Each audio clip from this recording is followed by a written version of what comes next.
Shalom. Selamat datang di ibadah online GBI Petukangan House of Happiness. Untuk info persembahan, baik itu perpuluhan, persembahan umum, dan persembahan ucapan syukur, serta diakonia, dapat Bapak Ibu lihat di layar saat ini.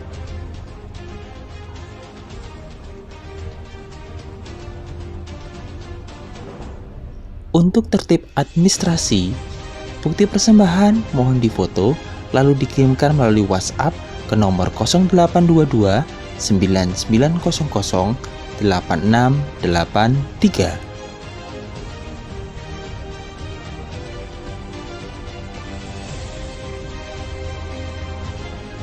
Akhirnya, kami mengucapkan selamat beribadah. Tuhan Yesus memberkati.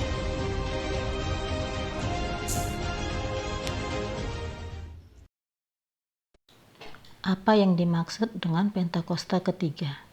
1. Pentakosta ketiga adalah pencurahan Roh Kudus yang dahsyat di zaman ini, melebihi yang terjadi di Azusa Street. 2. Pentakosta ketiga akan mengakibatkan penuaian jiwa yang terbesar dan yang terakhir sebelum Tuhan Yesus datang kembali. 3. Pentakosta ketiga akan membangkitkan generasi Yeremia, yaitu anak-anak muda yang dipenuhi Roh Kudus, cinta mati-matian kepada Tuhan Yesus, tidak kompromi terhadap dosa, dan akan bergerak untuk memenangkan jiwa. 4. Pentakosta ketiga lahir di Indonesia dan bergerak ke bangsa-bangsa. Gerakan ini dari timur ke barat dan akan kembali ke Yerusalem. 5. Pentakosta ketiga akan memberikan kuasa untuk menyelesaikan amanat agung, dan setelah itu Tuhan Yesus datang kembali.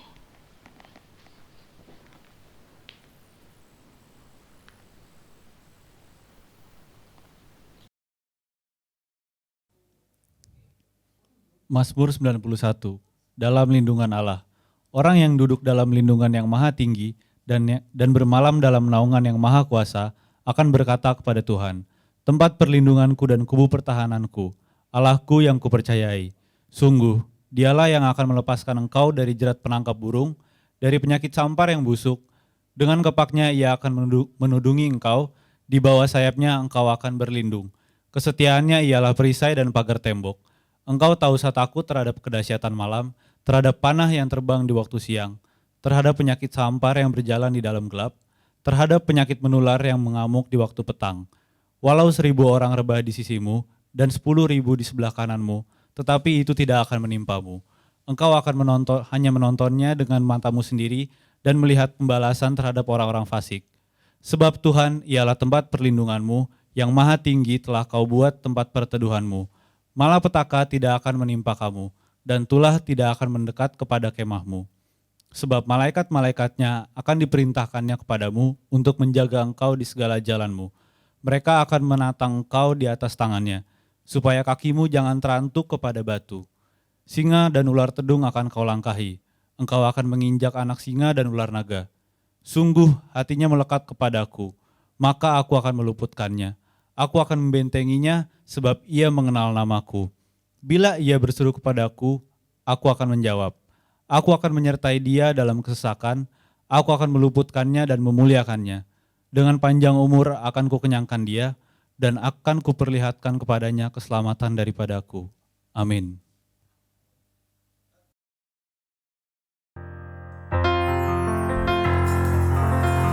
Haleluya. Saya percaya hadirat Tuhan tetap ada atas setiap kita dimanapun kita berada. Teruslah percaya dan tetap percaya mujizat Tuhan masih ada sampai hari ini. Yang percaya berikan tepuk tangan buat Tuhan Yesus. Haleluya. Ayo tepuk tangan semua sama-sama.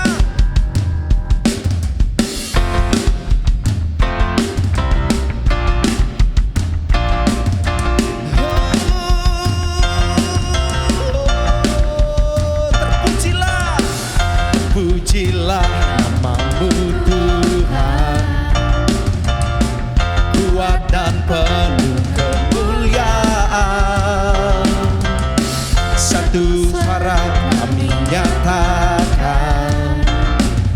kebesaran-Mu tetap selamanya. Terpujilah nama-Mu Tuhan, ajaib dan penuh keagungan. Satu hati kami nyatakan, kerajaan-Mu kekal selamanya.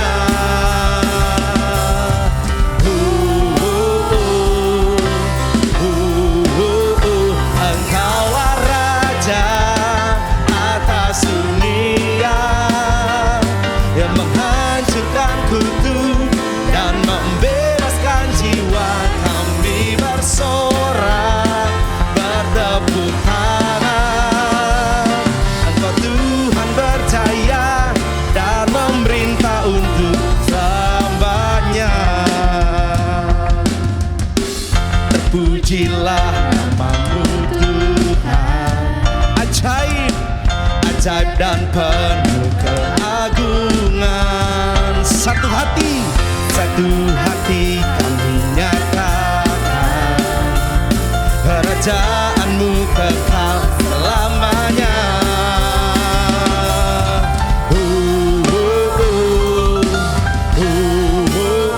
Engkaulah Raja atas dunia, yang menghancurkan kutu dan membebaskan jiwa. Kami bersorak, bertepuk tangan. Engkau Tuhan berjaya dan memerintah untuk selamanya. Engkaulah Raja atas dunia, yang menghancurkan kutu dan membebaskan jiwa. Kami bersorak, bertepuk tangan. Kau Tuhan berjaya dan memerintah untuk. Engkaulah Raja atas dunia, yang menghancurkan kutu dan membebaskan jiwa. Kami bersorak, bertepuk tangan. Engkau Tuhan berjaya dan memerintah untuk selamanya, dan memerintah untuk selamanya, dan memerintah untuk selamanya.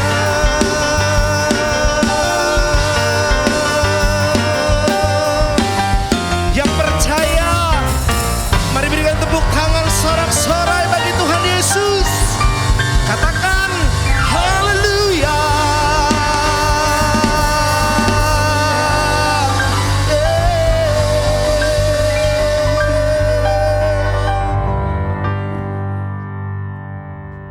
Haleluya Tuhan.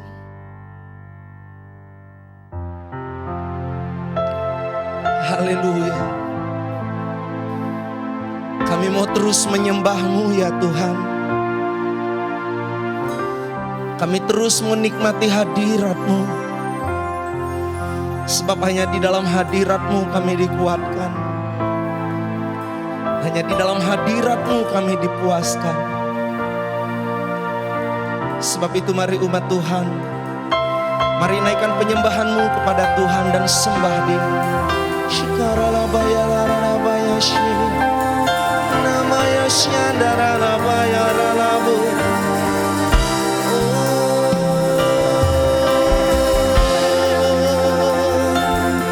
Irabayasyandaralabu, irabayasye.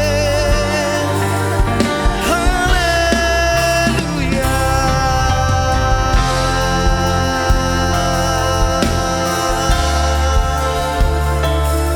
Dari tempat di mana engkau berada hari ini, saat engkau menyembah Tuhan, percaya mujizat Tuhan, percaya kuasa Tuhan mengalir.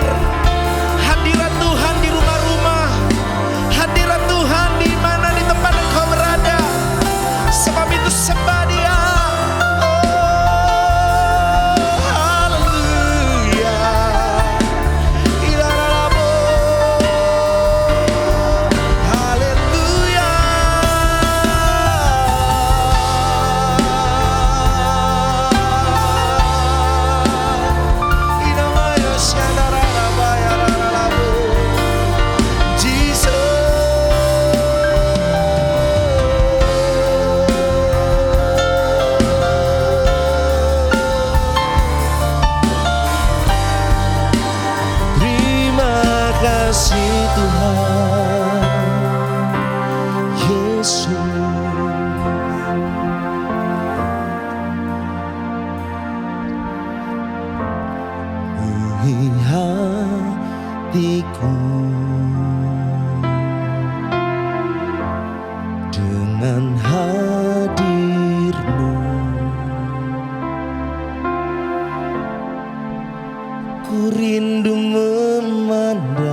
pujamu oh Tuhan di dalam kekudusan-Mu.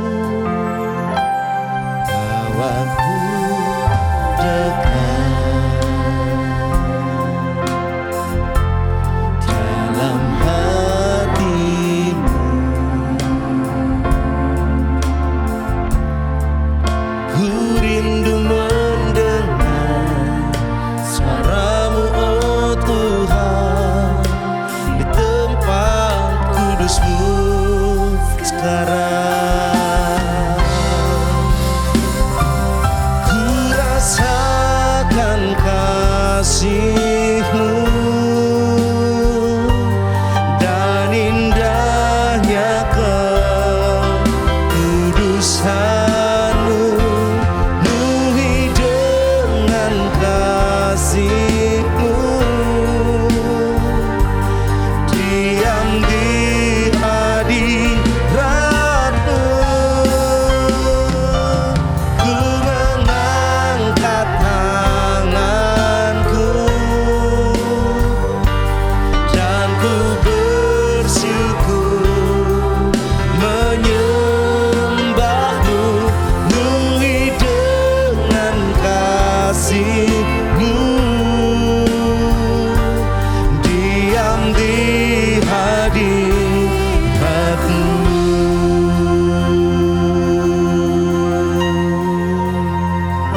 Katakan bawaku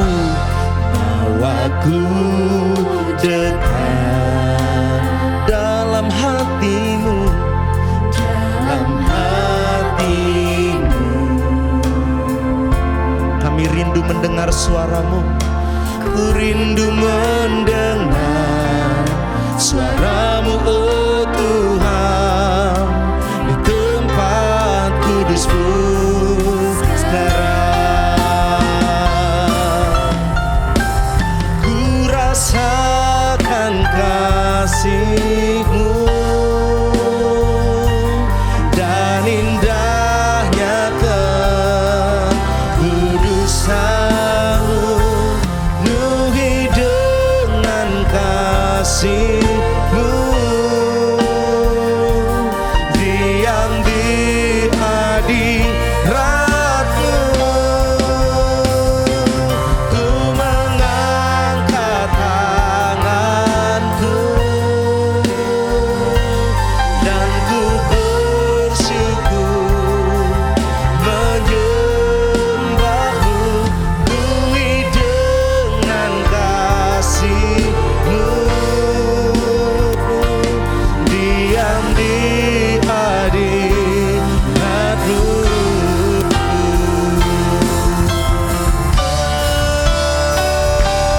Ku rasakan kasih-Mu dan indahnya kekudusan-Mu. Penuhi dengan kasih-Mu, diam di hadirat-Mu. Ku mengangkat tanganku dan ku bersyukur menyembah-Mu. Penuhi dengan kasih-Mu, diam di hadirat. Sekali lagi katakan ku rasakan kasih-Mu dan indahnya kekudusan-Mu. Penuhi dengan kasih-Mu, diam di hadirat-Mu. Ku mengangkat tanganku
Shalom semuanya.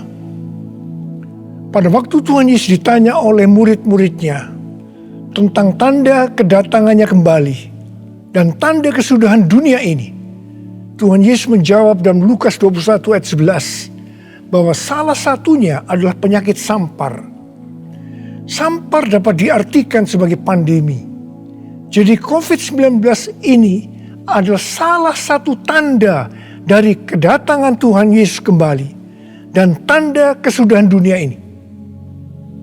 Selain itu, Tuhan Yesus menjawab dari Matius 24 ayat 14 yang berkata, dan Injil kerajaan ini akan diberitakan di seluruh dunia menjadi kesaksian bagi semua bangsa. Sesudah itu barulah tiba kesudahannya. Tuhan Yesus pasti datang kembali. Karena itu dia memberikan amanat agung kepada kita, yaitu agar kita pergi dan menjadikan semua bangsa itu murid Tuhan Yesus.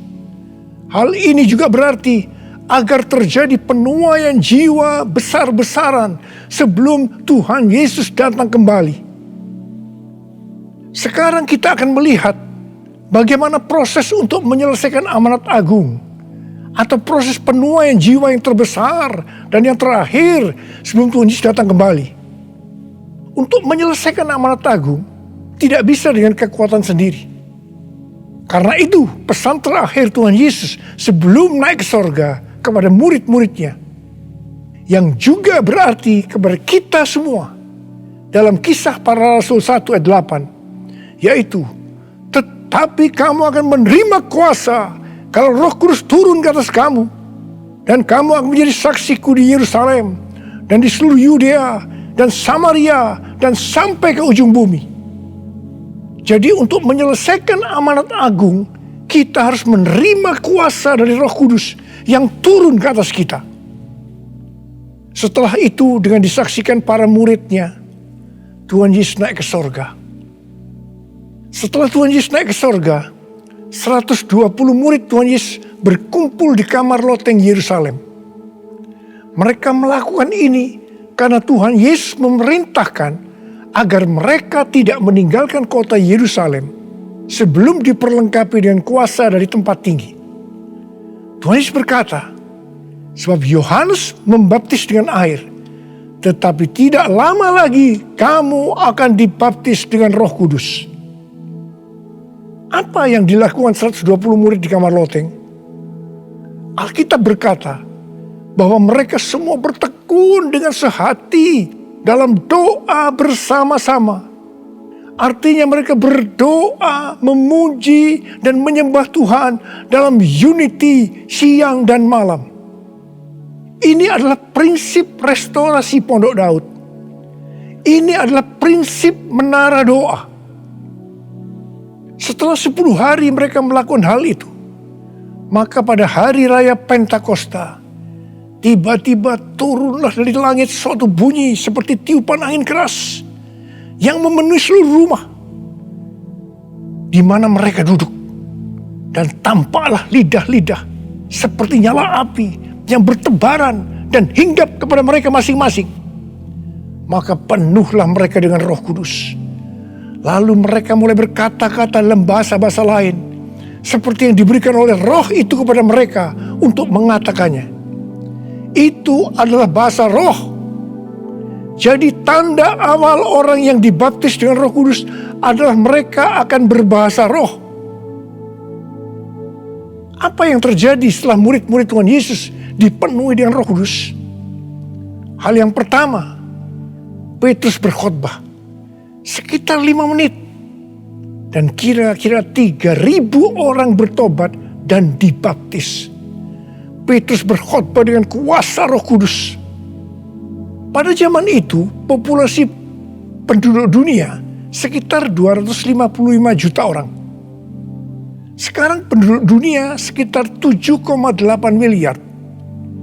Jadi 3.000 orang yang bertobat dan dibaptis pada waktu itu setara dengan sekitar 91.000 orang pada saat ini. Saya percaya hal ini juga bisa terjadi seperti pada waktu itu. Hal yang kedua, Setelah murid-murid Tuhan Yesus dipenuhi dengan Roh Kudus, mereka dipakai untuk menyatakan tanda-tanda dan mujizat, sehingga banyak orang yang bertobat. Petrus dan Yohanes menyembuhkan orang lumpuh sejak lahir. Bayangan Petrus bisa menyembuhkan orang sakit. Sapu tangan atau kain yang pernah dipakai Paulus, jika diletakkan pada orang sakit atau yang dirasuk setan, maka orang itu akan sembuh. Dalam Markus 16 ayat 15 sampai dengan 18, Tuhan Yesus berkata bahwa kalau kita pergi untuk memberitakan Injil, maka tanda-tanda dan mujizat akan menyertai kita. Sejak tahun 2006, saya diperintahkan oleh Tuhan untuk mengadakan kebaktian kesembuhan ilahi. Selama 13 tahun, saya sudah mengadakan 318 kali kebaktian kesembuhan ilahi. Setiap kali saya berkhotbah, pasti saya memberitakan Injil. Tanda-tanda dan mujizat terjadi. Saya diizinkan Tuhan untuk melihat dan mengalami mujizat seperti yang dilakukan oleh Tuhan Yesus 2000 tahun yang lalu. Hal yang ketiga, setelah murid-murid Tuhan Yesus dipenuhi dengan Roh Kudus, maka cara hidup mereka berubah. Sehingga banyak orang bertobat. Yang pertama, mereka bertekun dalam pengajaran rasul-rasul dan dalam persekutuan. Ini bisa diartikan mereka suka membaca Alkitab. Mazmur 119 ayat 105 berkata, "Firman-Mu adalah pelita bagi kakiku dan terang bagi jalanku." Kalau kita suka membaca Alkitab, itu akan menuntun jalan hidup kita. Hidup benar sesuai dengan firman Tuhan. Kita akan menjadi orang yang berintegritas. Dan itu akan membuat orang lain bertobat. Firman-Mu pelita bagi kakiku, terang bagi jalanku. Firman-Mu pelita bagi kakiku, terang bagi jalanku.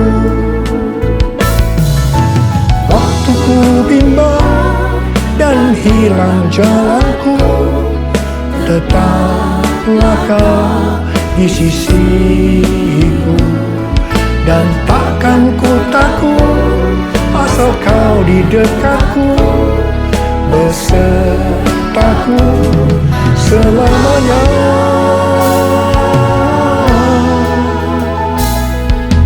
Firman pelita bagi kakiku, terang bagi jalanku. Terang bagi jalanku. Terang bagi jalanku.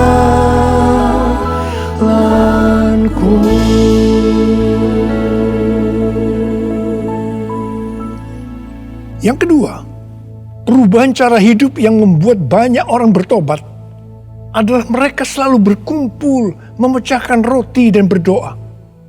Ini bisa dikatakan mereka hidup dalam unity dan suka berdoa. Hari-hari ini saya melihat melalui menara doa bahwa ada doa, pujian dan penyembahan dalam unity siang dan malam. Saya melihat melalui Third Pentecost Azusa Street Prayer Tower, ada doa yang bertalu-talu untuk pencurahan Roh Kudus yang dahsyat melalui Pentakosta ketiga. Saya percaya kalau Tuhan sudah berikan kepada kita beban untuk berdoa seperti ini, maka ini merupakan tanda bahwa Pentakosta ketiga yang dahsyat akan turun. Dan akan terjadi penuaian jiwa yang terbesar dan yang terakhir sebelum Tuhan Yesus datang kembali. Saya juga percaya Pentakosta ketiga akan membangkitkan generasi Yeremia, yaitu anak-anak muda yang dipenuhi Roh Kudus, cinta mati-matian kepada Tuhan Yesus, tidak kompromi terhadap dosa, dan akan memenangkan banyak jiwa. Yang ketiga, perubahan cara hidup jemaat yang membuat banyak orang bertobat yaitu karena mereka suka memberi, sehingga tidak ada yang berkekurangan. Dalam kondisi krisis ekonomi akibat pandemi hari-hari ini, justru Tuhan menghendaki agar kita suka memberi. Alkitab berkata, adalah lebih berbahagia memberi daripada menerima. Lukas 6 ayat 38 berkata, berilah dan kamu akan diberi. Suatu takaran yang baik, yang dipadatkan, yang digoncang, dan yang tumpah keluar akan dicurahkan ke dalam ribaanmu. Sebab ukuran yang kamu pakai untuk mengukur akan diukurkan kepadamu. Saudara, kita akan memberikan dengan ukuran ini. Katakan kita akan memberikan beras. Kita isi ini dengan beras. Setelah penuh, kita tekan. Digoncang-goncang. Permukaannya turun enggak? Turun. Tambah lagi berasnya. Tekan lagi. Digoncang-goncang. Masih turun, tambahi lagi beras. Digoncang-goncang, ditekan. Kalau sudah tidak turun lagi, masih ditambah ini. Tambah sampai tumpah-tumpah keluar. Dan itulah yang akan dicurahkan ke dalam ribaanmu. Saudaraku yang kasih Tuhan, ini berarti kalau kita memberikan dengan ukuran ini, Tuhan akan memberikan kepada kita mungkin 100 kali lipat dari ini. Katakan amin. Haleluya. Aku percaya berkat-Mu atasku melimpah, kebajikan, kemurahan selalu mengikutiku. Ku puji, ku sembah Kau Tuhan. Ku puji, ku sembah Kau Tuhan. Ku puji, ku sembah Kau Yesus. Yang keempat, perubahan cara hidup jemaat yang membuat banyak orang bertobat, yaitu mereka selalu bergembira dengan tulus hati sambil memuji Allah. Hidup dengan tulus hati artinya hidup sebagai orang yang berintegritas. Jadi perubahan-perubahan yang terjadi dalam cara hidup jemaat yang membuat banyak orang bertobat adalah mereka suka membaca Alkitab. Mereka suka berdoa. Mereka hidup dalam unity. Mereka suka memberi. Mereka suka memuji Allah dan bergembira. Tulus hati atau hidup berintegritas. Dikatakan bahwa mereka disukai semua orang. Dan tiap-tiap hari jumlah orang yang diselamatkan bertambah. Haleluya!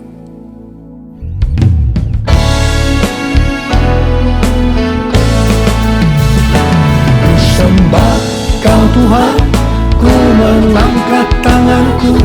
Selamanya Kau ajaib bagiku. Sembah Kau Tuhan, ku mengangkat wajahku. Selamanya Kau hebat bagiku. Haleluya, haleluya, haleluya,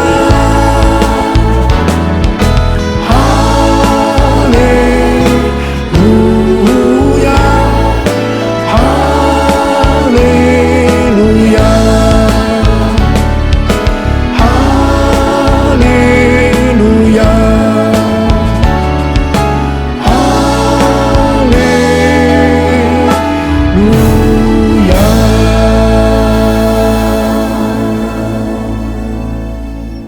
Saya percaya mereka menganggap bahwa pola penuaian jiwa hanya seperti itu. Mereka sebagai orang-orang percaya hidup dalam zona nyaman. Mereka biasa berkumpul dalam unity sambil membaca Alkitab, berdoa, dan memuji Tuhan dengan sukacita. Tidak ada yang berkekurangan. Wow, siapa yang tidak mau menjadi orang percaya? Tetapi ternyata supaya penuaian jiwa bertambah besar, Tuhan izinkan proses berikutnya terjadi, yaitu aniaya menimpa jemaat di Yerusalem. Selain rasul-rasul, maka mereka harus lari meninggalkan Yerusalem. Mereka pergi ke Yudea dan Samaria sambil memberitakan Injil. Jadi kalau tadinya penuaian jiwa hanya terjadi di Yerusalem saja, sekarang menyebar ke seluruh Yudea dan Samaria. Dan pola penuaian jiwa yang seperti ini masih terjadi sampai hari ini. Saya teringat kesaksian yang pernah saya dengar dari Gus Dur. Beliau pernah berkata, orang Kristen itu jangan ditekan-tekan. Sebab kalau ditekan, mereka akan meledak. Justru kalau dibiarkan dalam zona nyaman, mereka tidak akan berkembang. Karena itu, Tuhan izinkan hari-hari ini penderitaan, aniaya itu terjadi di antara orang-orang percaya. Supaya terjadi penuaian jiwa yang lebih besar. Saya percaya melalui masa pandemi COVID-19 yang membuat kita tidak nyaman. Banyak mengalami tekanan-tekanan. Ada yang mengalami sakit, bahkan ada yang meninggal. Tetapi justru ini akan mempersiapkan penuaian jiwa yang terbesar dan terakhir dalam era Pentakosta ketiga ini. Sebelum Tuhan Yesus datang kembali. Melalui semuanya ini, mari kita katakan bersama-sama, Tuhan Yesus, Engkau baik. Engkau sungguh baik dan sangat baik. Taruh tangan di dada kita kepada saya. Kepada saya. All my life you have been faithful. All my life you have been so good.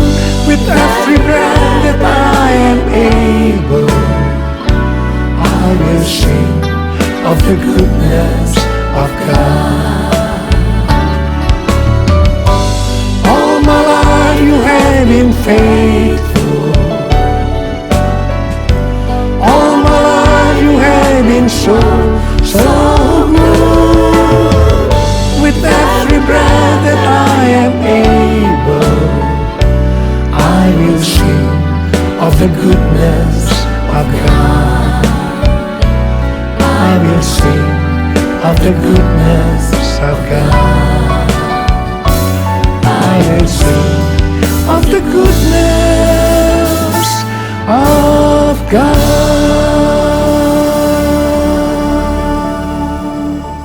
Ternyata pola penuaian yang terjadi di atas belum menyelesaikan rencana Tuhan. Karena selain penuaian jiwa harus terjadi di Yerusalem, di seluruh Yudea dan Samaria, tetapi juga harus sampai ke ujung bumi. Tuhan mempunyai cara untuk membuat penuaian jiwa itu sampai ke ujung bumi, yaitu dengan terjadinya perubahan paradigma dalam pelayanan. Selama ini, pengertian tentang keselamatan hanya untuk orang-orang Yahudi saja. Tetapi melalui peristiwa Kornelius, di mana Petrus diutus oleh Tuhan untuk mendatangi Kornelius yang bukan orang Yahudi, untuk memberitakan jalan keselamatan. Akhirnya mereka mengerti bahwa ternyata keselamatan bukan hanya untuk orang Yahudi saja, tetapi untuk semua bangsa. Dan ini mengakibatkan terjadinya penuaian jiwa besar-besaran. Haleluya. Jadi, mereka tidak hanya mengabarkan Injil di Yerusalem, Yudea, dan Samaria saja. Tapi sekarang mereka, termasuk kita juga, pergi ke seluruh dunia. Proses perubahan paradigma dalam pelayanan itu tidak mudah. Petrus harus diyakinkan oleh Tuhan. Kalau Tuhan berkata halal, jangan kamu berkata haram. Orang-orang yang bukan Yahudi adalah haram di mata orang Yahudi. Proses itu masih terus berlanjut untuk memberikan pengertian kepada orang-orang Yahudi, golongan bersunat dan juga orang-orang Farisi yang sudah bertobat. di mana mereka berpendapat bahwa orang yang bukan Yahudi yang percaya kepada Tuhan Yesus harus disunat dan diwajibkan mengikuti hukum-hukum Musa. Tetapi melalui sidang di Yerusalem, akhirnya mereka mengerti dan bisa menerima bahwa keselamatan bukan hanya untuk orang-orang Yahudi saja, tapi untuk semua bangsa.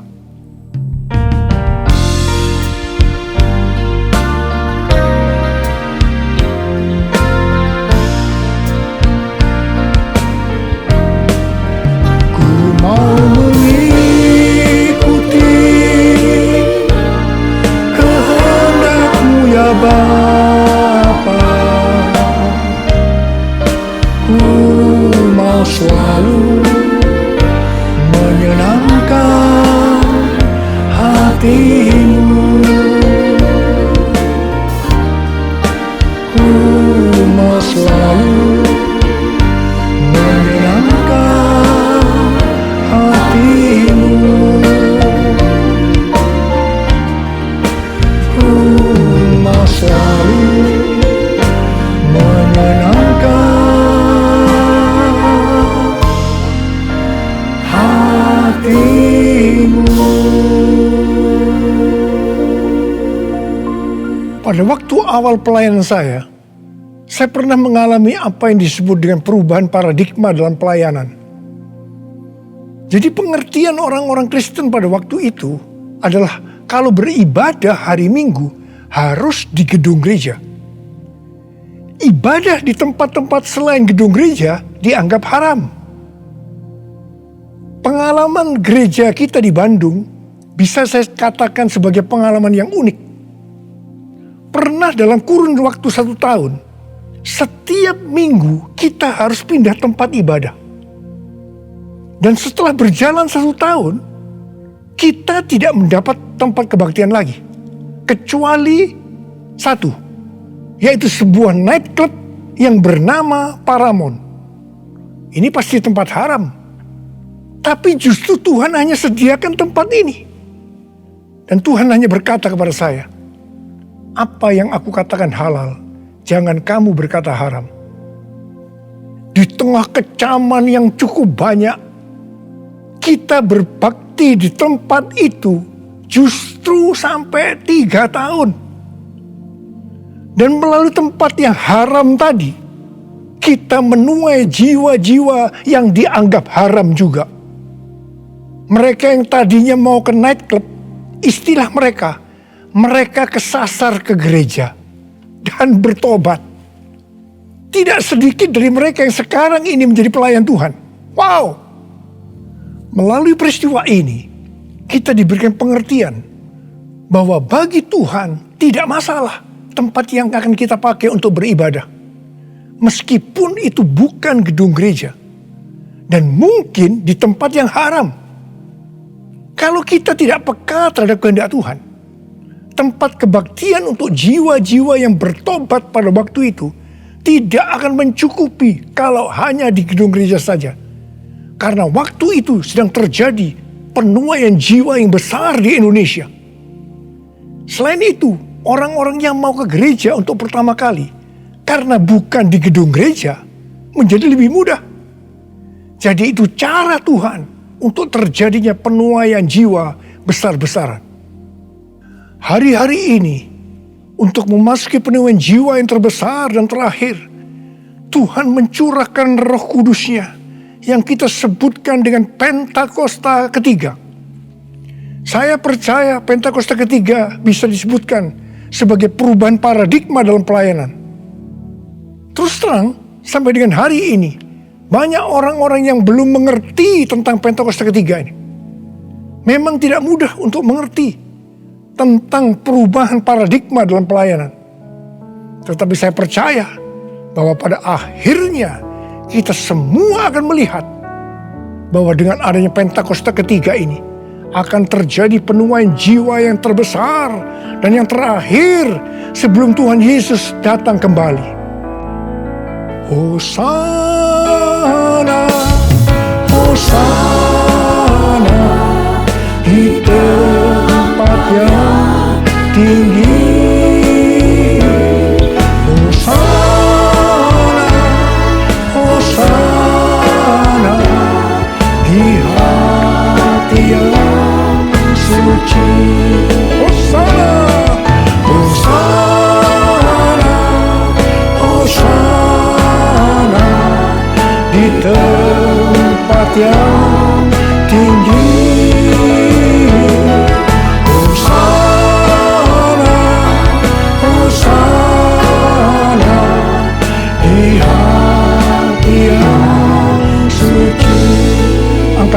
saudara. Saya berdoa buat saudara. Uliyalah basyara kana matakara walawala. Oh, ralala bara bara bara bara bara bara bara bara bara bara bara. Oh, ralala bara bara bara bara bara bara. Oh, uliyalah bara bara bara. Oh Tuhan, hamba berdoa buat umat-Mu ya Tuhan. Hamba berdoa biarlah mereka boleh mengerti tentang perubahan paradigma hari-hari ini Tuhan melalui Pentakosta ketiga.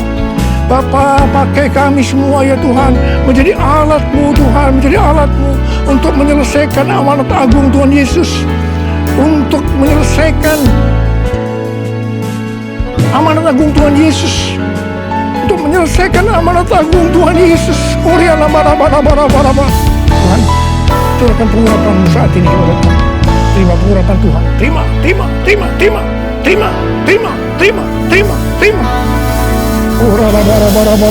kasih. Terima kasih. Dalam nama Yesus. Dalam nama Yesus. Dalam nama Yesus. Amin. Mari saudara-saudara, kita akan masuk dalam perjamuan kudus. Kita akan mengingat ayat ini. Sebab setiap kali kamu makan roti ini dan minum cawan ini, kamu memberitakan kematian Tuhan sampai Ia datang. Perjamuan kudus adalah perjamuan Tuhan Yesus sendiri. Setiap kali kita masuk dalam perjamuan kudus, Tuhan Yesus selalu berkata, biarlah ini menjadi peringatan akan daku. Karena itu, mari arahkan hati dan pikiran kita kepada kebaikan Tuhan. Mari kita tundukkan kepala. Tuhan Yesus, ya Bapa, siapakah kami sebelum kami mengenal Engkau? Kami semua orang berdosa, upah dosa adalah maut, mati. Tapi Engkau yang tidak berdosa telah dijadikan dosa oleh karena kami. Engkau harus turun dari sorga mulia, mati ganti kami dengan penderitaan yang luar biasa. Sungguh kalau kami pikirkan betapa baiknya Engkau Tuhan, betapa baiknya Engkau ya Aba. Engkau jadikan kami sebagai anak-anak-Mu. Engkau yang memberkati, Engkau menuntun, Engkau membela, Engkau melindungi, Engkau menyembuhkan kami. Engkau juga menegur kalau kami salah. Itu Engkau ya Aba. Itu Engkau ya Aba. Betapa baiknya Engkau itu. Saudara, Tuhan akan memberkati saudara dan saya melalui perjamuan kudus. Dan Tuhan berkata, kita harus makan dan minum dengan cara yang benar. Karena itu masing-masing sekarang berdoa. Introspeksi. Lihat keadaan dirimu masing-masing sebelum kita makan dan minum perjamuan kudus ini. Lihat. Kalau saudara diingatkan ada dosa yang selama ini belum diselesaikan dengan Tuhan. Mari katakan, ampuni saya Tuhan. Ampuni saya. Ampuni saya Tuhan. Katakan, ampuni, ampuni. Ampuni. Ampuni kami Tuhan. Ampuni kami. Ampuni hamba-Mu, ampuni kami semua. Bapa, terima kasih. Kau melihat anak-anak-Mu sedang meminta ampun padamu. Layakkan kami untuk masuk dalam perjamuan kudus ya Aba. Terima kasih. Dalam nama Yesus kami berdoa. Amin. Sekarang mari kita masuk dalam perjamuan kudus dengan mengangkat tangan kita dengan roti di tangan kanan kita tinggi-tinggi. Sebab apa yang telah kuteruskan kepadamu telah aku terima dari Tuhan. Yaitu bahwa Tuhan Yesus pada malam waktu Ia diserahkan mengambil roti. Dan sesudah itu mengucap syukur atasnya. Yang memecah-mecahkannya. Dan berkata, inilah tubuhku yang diserahkan bagi kamu. Perbuatlah ini menjadi peringatan akan aku. Sudah dikasih Tuhan, bukankah roti yang kita pecah-pecahkan ini adalah persekutuan kita dengan tubuh Kristus. Mari kita makan dalam nama Yesus.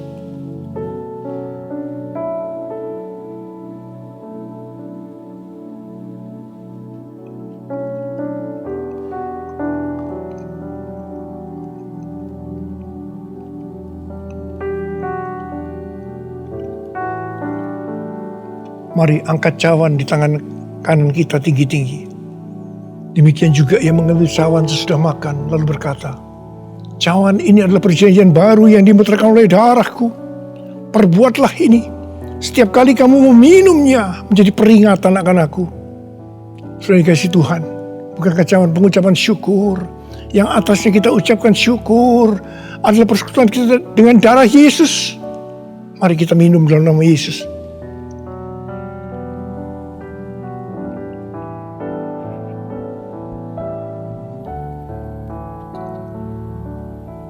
Mari angkat tangan kita, ucapan syukur dengan suara. Jangan diam, katakan terima kasih ya Tuhan. Terima kasih ya Tuhan, makasih. Oh, ralabalabalabalabalabalabala. Engkau baik Tuhan, Engkau baik Tuhan, Engkau baik Tuhan. Oh, terima kasih, terima kasih. Tuhan Yesus, Engkau baik, Engkau baik. Dalam seluruh hidup kami, Engkau baik Tuhan, Engkau baik. Engkau sungguh baik, Engkau sungguh baik ya Aba, Engkau sungguh baik. Oh, all my life you have been faithful. All my life you have been so good. With every breath that I am able, I will sing of the goodness of God. All my life you have been faithful. All my life you have been so good. With every breath that I am able, I will sing of the goodness of God. I will sing of the goodness of God. I will sing of the goodness of God.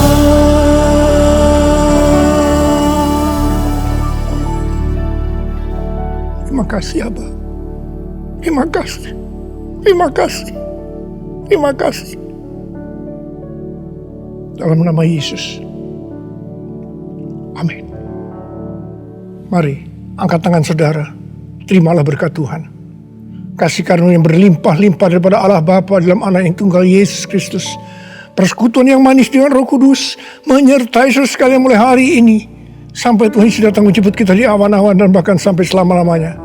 Yang percaya bersama-sama katakan, Amin.